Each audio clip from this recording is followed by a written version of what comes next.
Welcome to the Coach and Crew Show. Tantor here with a much anticipated recap of the Georgia Tech football's season.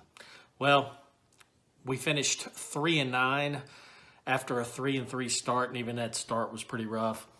I would say in terms of national disasters, it puts in right behind the Hindenburg and the Titanic. And then Georgia Tech's 2021 football season, we've got that. We're just going to start out with we'll stay with the positives that were the players, because we did have some good performances by players this year. I'd say the offensive MVP was Jahmyr Gibbs. He was incredible this year. What do you have? 746 yards rushing.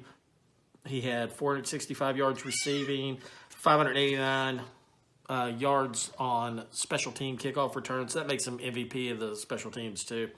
He had total touches, 201 total touches, and 1,800 total yards, and 7 total TDs. And he by far was the MVP of the team here.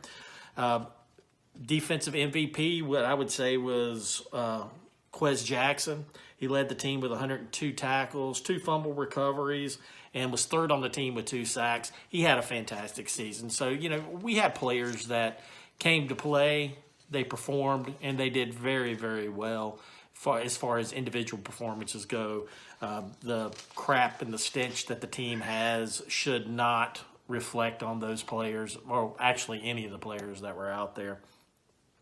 We did have a lot of faults, but we'll get into all of that when we talk about transfers and things like that. So that basically is the positives of the season. Our games we won, we surprised UNC, but UNC was very down. Their offensive line is probably the worst one I've ever seen, worse than ours.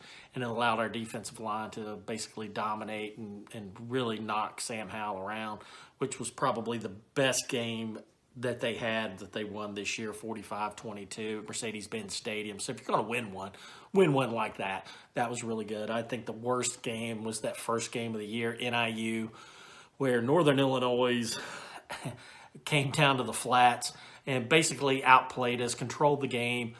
We ended up having Jordan Yates come off the bench, get a lead in the second quarter, and we just crapped the bed on that one. Played prevent defense. NIU came down, scored a touchdown to make it 21-20. We're still up by 1 instead of kicking the extra point and tying it up. They go for 2 and get it and beat us 22-21.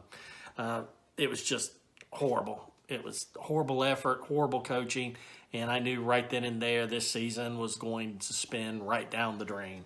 So I think that was our worst game of the season, and that's probably the best thing that I can say on that one. And when we finished up the season, we finished up against Notre Dame and UGA, and we got outscored 100-0.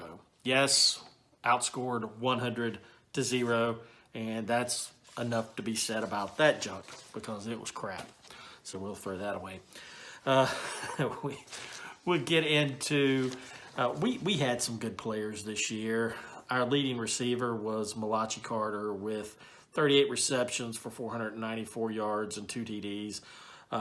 McGowan had 7 TDs, and it seemed like every time he touched the ball, something good happened. He made things happen, and that was real good. Our linebacking core was the key there with Ely, Thomas, and Quez Jackson. Our 2 safeties, Juania Thomas and Carpenter, made some plays too, and they did really, really well. So there's some kids that did well and basically tried to make lemonade out of the lemons that we had on the flats. Thank you for watching this edition of the Coach and Crew Show. We hope you enjoyed this video, and we hope you enjoy all of our videos.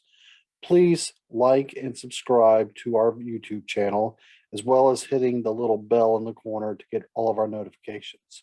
You can click on our logo as well to subscribe to it. And if you really like it, share it with your friends, and please leave a comment. Thank you for watching.